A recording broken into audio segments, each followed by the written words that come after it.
experiencing less tension on type 4 hair? I'm type 3. And then I've noticed like with type 4 when you're cutting her, like it was 4C, you're using a comb and you're using tension. Is that typical for like all 4C hair? I think for me, the main thing is being able to manage the hair. So if the hair was giving me lots of resistance, I would probably use a wider tooth comb just to be able to get through it. So I was able to get through the hair with a medium or small tooth, so I just stuck with that because I was able to manage it. So it's just really based on the density. If the hair was super, super dense, I would have to switch to a wide tooth comb or a large paddle brush, you know, with something that had less tension. And do you always cut 4C hair like wet, or would you ever do it completely dry? Well, honestly, I prefer to cut the hair dry. I would rather blow it out and cut it. But there are some naturalistas or people with type 4 hair that really want nothing to do with heat. So it's almost like you have to train and prepare yourself to be able to do both. Another thing is, if they don't wear their hair straight at all, it really makes no sense to add the heat unnecessarily.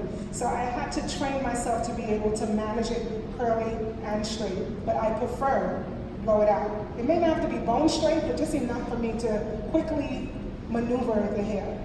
Okay, thank you. I think that's a great question. I think it's also, it builds into the consultation to actually know what percentage of the time they like to wear their hair, whether it's a natural or the technique I did could be used on from 1 to 4. But if they wear their hair natural, it works out better. I probably wouldn't use that technique, and my tension will change and blow it out. If the final look is 95% completely straight from roots to ends that they like to wear.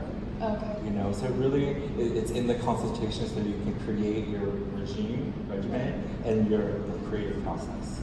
Okay, and I have one more question, sorry.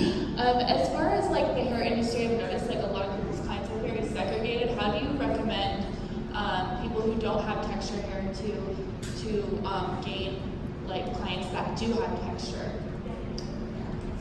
To me, I think on my end, from my perspective, it's easy because it has to be a welcoming environment. Right. Okay, so if you want clients that have textured hair and you don't reflect that, Instagram, imagery in your salon windows, products that you offer, it just has to be welcoming. If I don't see anybody that looks like me, products that don't work for my hair, I most likely will not come to you no matter how good you are.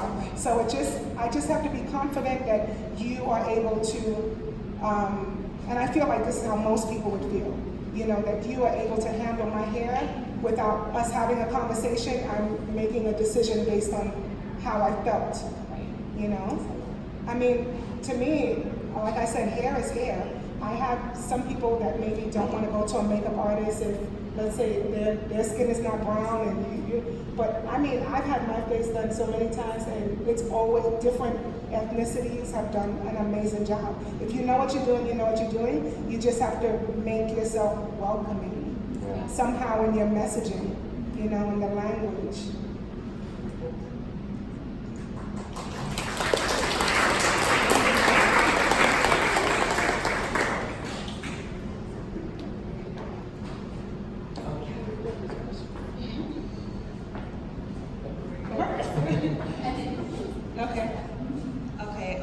I had a question about tips for maintaining a flexi rod set or a wash and go, because that's always like a big question for me, for my clients. Yes. For like the next like few days. Okay. Like, what's your best tips for that? Okay, so there are two different ways to maintain because there are two different sets.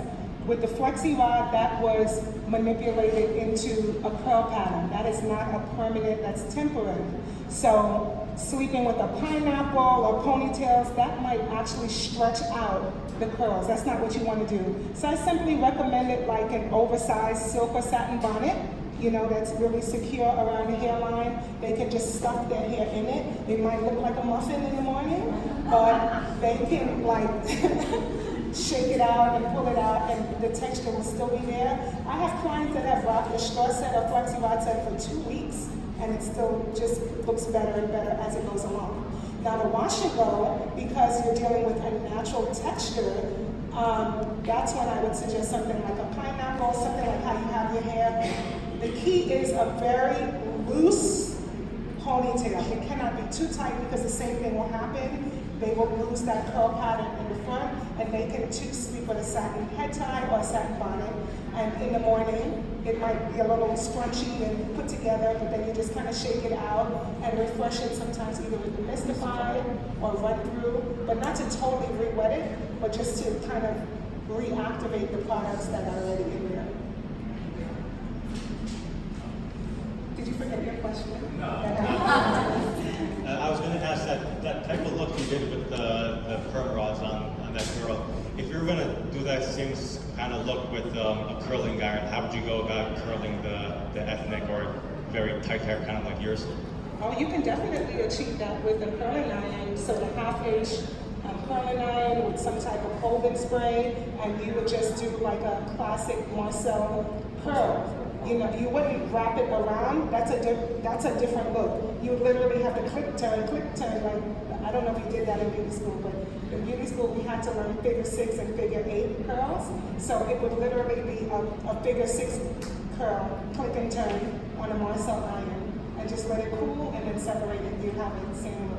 But you would wash it, let it dry naturally, and then curl it, or? Oh, if the person had naturally curly hair, are you saying? Yeah, Sure. let's say I was gonna do this on you, but versus you came in like this to the salon, but instead of using the perm rods, you're gonna do that with the iron. So with me, you could probably lightly blow it out, and then use a half-inch curling iron and click and turn to get it. Or if I had maybe some similar texture, you can take my hair like this and then pick up some pieces and click and turn on my hair.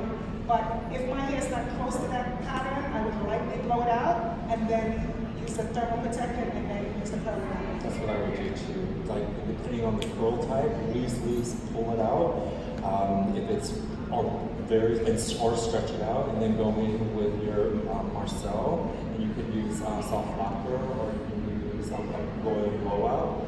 Curl it, set, barrel curl it, leave it out, and pin it like a roller, like a barrel set. Okay. And let it cool down, and then run with the it. But the main point here is that a wand curl or wrapping it around the iron is different than a classic click and turn Marcel curl.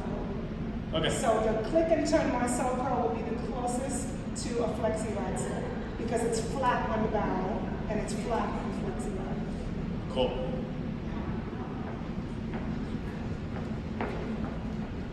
Hi. If you were to cut a fringe on both of your models, would you freehand that, or would you comb and precision cut that way? That's a great question. The question was if somebody wanted to get like a fringe and they have a certain type of curl, would I stretch it out and curl it? I would do both. You know, I would definitely do both because to me, curly hair lives in so many different states. The more we cross-check, I would probably start off with my intention of how the approach of it and looking at the growth pattern and kind of getting a line in there.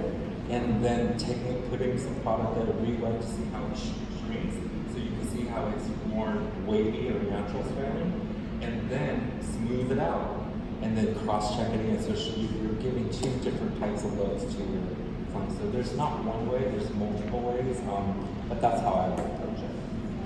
I feel like if the person is again wearing their hair mostly curly, I would not necessarily stretch it out because you're going to see 2 different things happening.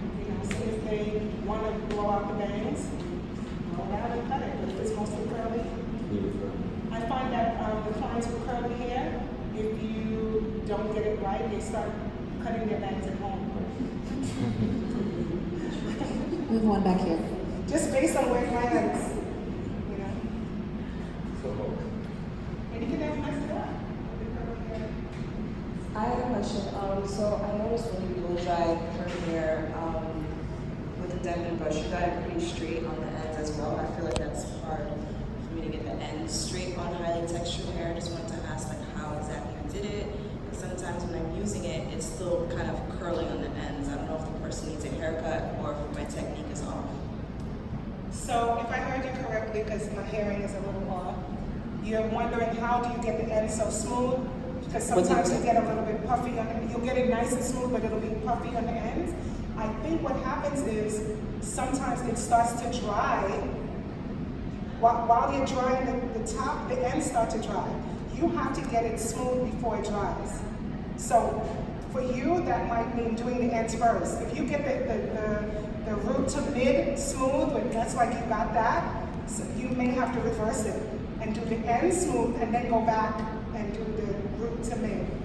You know? If you don't want to do it that way and do it the way I did it, just make sure that the ends stay damp until you're ready to smooth it all the way down. And the airflow, that's why I like to use the concentrated nozzle. The airflow just pushes the cuticle down all the way. I'm not like boom, boom, boom, boom. Very strategic with the airflow going all the way down and following it all the way to the end. I don't just let it fly out of the brush.